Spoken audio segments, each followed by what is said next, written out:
నమస్తే. రాష్ట్ర వ్యాప్తంగా కూడా వరుసగా ఒకరి మీద ఒకరు దాడులు చేసుకుంటా ఉన్నారు. ఒకరు మాటల యుద్ధం అయితే మరొకరు ఇక గుడ్లతో దాడి చేసుకున్నటువంటి పరిస్థితి మనకు కనిపిస్తుంది. ముఖ్యంగా బీజేపీ వర్సెస్ కాంగ్రెస్, ఇక కాంగ్రెస్ వర్సెస్ బీఆర్ఎస్ పార్టీ నేతల మధ్య మాటల యుద్ధం నడుస్తుంది.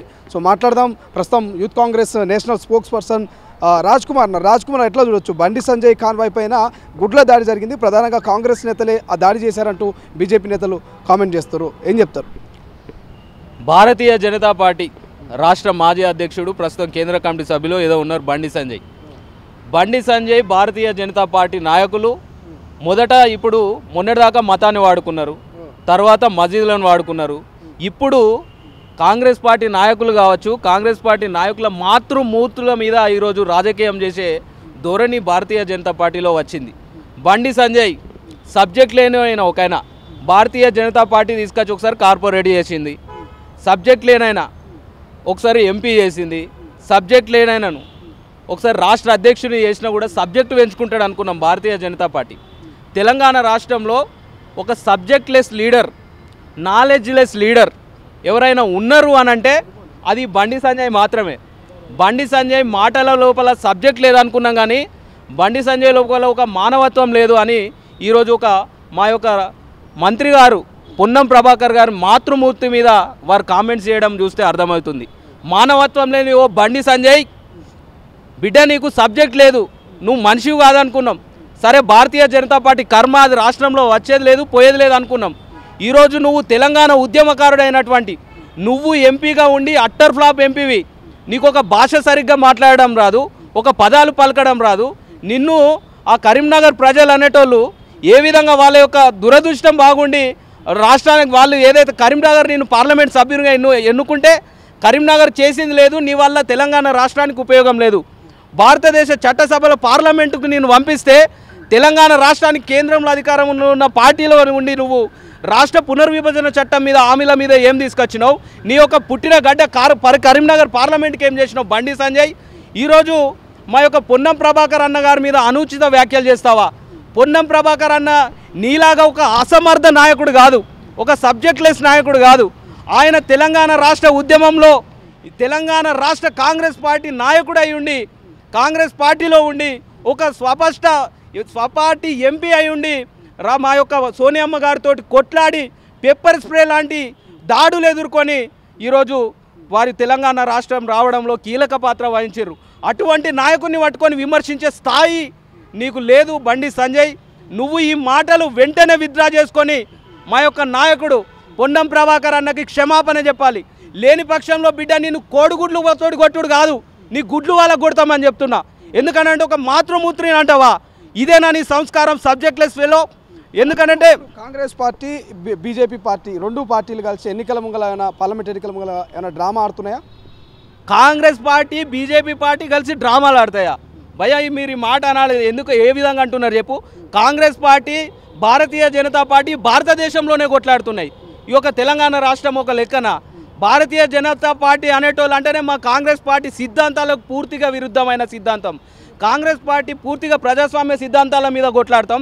ప్రజాస్వామ్యాన్ని మేము గౌరవిస్తాం, ప్రజాస్వామ్య విలువలను మేము గౌరవిస్తాం. దానికి పూర్తి విరుద్ధంగా ఈరోజు మతం పేరుతో, మసీదుల పేరుతో ఏదైతే ఇప్పుడు మాతృమూర్తుల మీద అసహ్యంగా మాట్లాడి ఈరోజు రాజకీయాలు చేసే స్థాయికి దిగజారిండ్రు. బీజేపీ పార్టీ నాయకులు చెప్పుకుంటారు మేము రామరాజ్యం అని చెప్పుకుంటారు. ఇదేనా ఒక రామరాజ్యంలో ఒక తల్లిలను, ఏ తల్లి అయినా కడుపు గడిపే, ఏ కొడుకైనా ఒక తల్లికి కొడుకే. ఇటువంటి నీచమైన కామెంట్లు చేస్తారా? ఇదేనా భారతీయ జనతా పార్టీకుని? మాకు వాళ్ళతోటి ఈ రాష్ట్రంలో కొట్లాడాల్సిన పరిస్థితి లేదు భయ్య.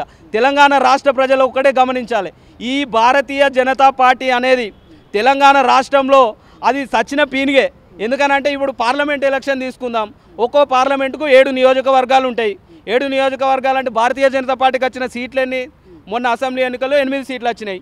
అంటే వాళ్ళు అంతా కొట్లాడి మాయ, మోస, దగ, అసత్య ప్రచారాలు చేస్తే వాళ్ళకు ఒక సీటు కూడా రావడమే గగనం. వాళ్ళతో మాకు పోలికేంటి? బీఆర్ఎస్ పార్టీ విషయానికి వస్తే ఏం చెప్తావు? చలో మేడిగడ్డ అంటున్నారు 1వ తారీఖున. కాంగ్రెస్ పార్టీ నాయకులు కూడా రావచ్చు, అధికార పార్టీ నాయకులు అంటూ కేటీఆర్ అంటున్నారు. వెళ్ళే అవకాశం ఉందా? ఏం చెప్తారు మేడిగడ్డ గురించి? కేటీఆర్, కేసీఆర్, హరీష్ రావు చలో మేడిగడ్డ కాదురా భయ్, ఫస్ట్ చలో ఎర్రగడ్డ ఓర్రి. ఎందుకనంటే తెలంగాణ రాష్ట్ర ప్రజలు సాక్షిగా 4 కోట్ల రాష్ట్ర ప్రజల సాక్షిగా కాంగ్రెస్ పార్టీ ప్రజలు రెండోసారి తెలంగాణ రాష్ట్రంలో రెండో ప్రభుత్వంగా కాంగ్రెస్ పార్టీకి ఏ విధంగా అవకాశం ఇచ్చిండ్రో 9.5 సంవత్సరాలు రాష్ట్రాన్ని ఏలిన మీరు, అధికార పార్టీలో ఉన్న మీరు, ముఖ్యమంత్రిగా ఉన్న మీ నాయన తెలంగాణ రాష్ట్ర ప్రజల సాక్షిగా తెలంగాణకు ఒక హామీ ఇవ్వాల్సింది పోయి అసెంబ్లీకి రావాల్సిన మీరు అసెంబ్లీలో చర్చ పెట్టినప్పుడు కాళేశ్వరం ప్రాజెక్టు మీద కానీ, మీ ప్రభుత్వంలో జరిగిన అవకతవకల మీద కానీ, మీ ప్రభుత్వంలో జరిగిన చేయబడ్డ పథకాల మీద, భవనాల మీద చర్చ జరిగినప్పుడు అసెంబ్లీకి రమ్మంటే దమ్ము లేని పిరికి సద్దమ్మలు ఇవాళ చెలో మేడిగడ్డ అంటారా? చెలో మేడిగడ్డ అని ఏ విధంగా అంటున్నారు? మేము మొన్న మా ముఖ్యమంత్రి రేవంత్ రెడ్డి గారు మిమ్మల్ని అఖిలపక్ష పార్టీలందరిని ఆహ్వానించి మేడిగడ్డకు పోయినప్పుడు మీ నాయనకు కాలిరిగిందని చెప్పేసి నల్గొండ పోయిన సన్నాసి అక్కడ పోయి ఏం మాట్లాడిండు? చెలో మేడిగడ్డ పోయి ఏం మిక్తారు అక్కడ, అదే ఆ బొందలగడ్డ అని చెప్పేసి మాట్లాడిండు. మరి ఇప్పుడు మీరేం మిక్తారు రాబాయ్ ఆడికి పోయి? తెలంగాణ రాష్ట్ర ప్రజల పక్షాన మేము ప్రశ్నిస్తున్నాం మిమ్మల్ని. మీరు అక్కడికి పోయి చేసేదేముంది? మేడిగడ్డ పోయాట వీళ్ళట ప్రభుత్వం ఆట అసత్య ప్రచారణాలట తిప్పికొడతారట, ప్రభుత్వం చేసే దాడిని తిప్పికొడతారట. ఏ ప్రభుత్వం మీద తిప్పికొడతారా మీరు? మొన్నటిదాకా మీరే అధికారంలో ఉన్నారు, అంటే మీ పార్టీ మీద దాడి చేసుకోవడానికి పోతుర్రా? మీ పార్టీ ఎమ్మెల్యేలు, మీ పార్టీ ఎమ్మెల్సీలు, మీ పార్టీ మిగతా మాజీ నాయకులంతా కలిసిపోయి మీ పార్టీ చేసిన అసత్య ప్రచారాలని తెలంగాణ ప్రజలకు, ఏదైతే మీ పార్టీ చేసిన అసమర్థ పాలనని, మీ పార్టీ చేసిన అవకతవకల్ని, మీ పార్టీ చేసిన అవినీతిని మేడిగడ్డ దగ్గర ఒక స్క్రీన్లు ప్రజెంటేషన్లు వేసి చూపెట్టండి. తెలంగాణ రాష్ట్రం అంటే ఇప్పుడు ఏమంటున్నారు? మేడిగడ్డ కాళేశ్వరం ప్రాజెక్ట్ అంటేనే మేడిగడ్డ ఒకటేనా అంటారు. ఇప్పుడు నేను ఒకటే మాట్లాడుతున్నా. మొన్నటిదాకా కేసీఆర్ అన్నాడు, ఏమన్నాడు? మేడిగడ్డ ఒక్కటే కాదు, కాళేశ్వరం అని అంటే చాలా బ్యారాజులు ఉన్నాయి, ఇప్పుడు సుందిల్లా, అన్నారం, మేడిగడ్డ ఇవన్నీ ఉన్నాయి కదా, ఇవన్నీ ఉన్నాయని కాళేశ్వరం ప్రాజెక్టులో చెప్తున్నారు. మేడిగడ్డను బీఆర్ఎస్ పార్టీ నాయకులు ఒక గుండెతోటి పోల్చిండ్రు. ఒక మనిషి శరీరంలో గుండెకు గాయమైతే మనిషి బతుకుతాడా? అదేవిధంగా మరి ఈరోజు మేడిగడ్డ ఖరాబ్ అయిందంటే ఇంకా ప్రాజెక్ట్ ఎక్కడిది రా భయ్? ఇంకా కాళేశ్వరం ప్రాజెక్ట్ ఎక్కడిది? ఈరోజు మేడిగడ్డ అయిపోయిందంటే ప్రాజెక్ట్ మొత్తం కూలిపోయినట్టే కదా. మీరు లిఫ్ట్ ఏ రివర్ అని చెప్పేసి దేశవ్యాప్తంగా తెలంగాణ రాష్ట్ర సంపదను యార్డ్లకు ఇచ్చేసి మీరు ఏదైతే కాళేశ్వరం ప్రాజెక్టును దేశవ్యాప్తంగా ప్రొజెక్ట్ చేసుకున్నారు కదా, ఈరోజు అదే మేడిగడ్డ కూలిపోయింది. ఎందుకో కేసీఆర్ ఇప్పుడు ఒక శరీరంలో 206 ఎముకలు ఉంటాయి. కేసీఆర్ది ఒక్క ఎముక ఇరికినందుకే ఇప్పటికి 3 నెలల దాకా అసెంబ్లీ రాలే. అంటే ఈరోజు అక్కడ ఒక్క పిల్లర్లు కూలిపోయిన, ఒక్క పిల్లర్ దగ్గర ఇట్లా నెర్ర వాసింది, ఒక్క దగ్గర ఇట్లా బొక్కలు పడ్డాయని చెప్తున్నారు.